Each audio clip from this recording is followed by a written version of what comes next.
آمن الرسول بما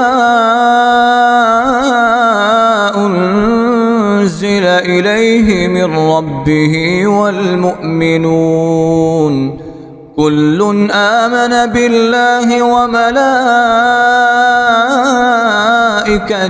وكتبه ورسله لا نفرق بين أحد من رسله وقالوا سمعنا وأطعنا غفرانك ربنا وإليك المصير لا يكلف الله نفسا إلا وسعها لها ما كسبت وعليها ما اكتسبت ربنا لا تؤاخذنا إن نسينا أو أخطأنا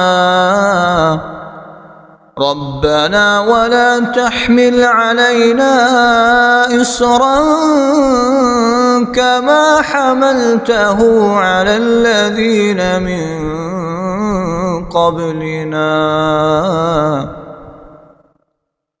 ربنا ولا تحملنا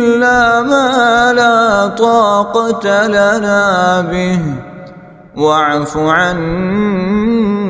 واغفر لنا وارحمنا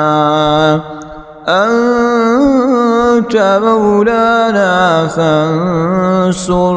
على القوم الكافرين.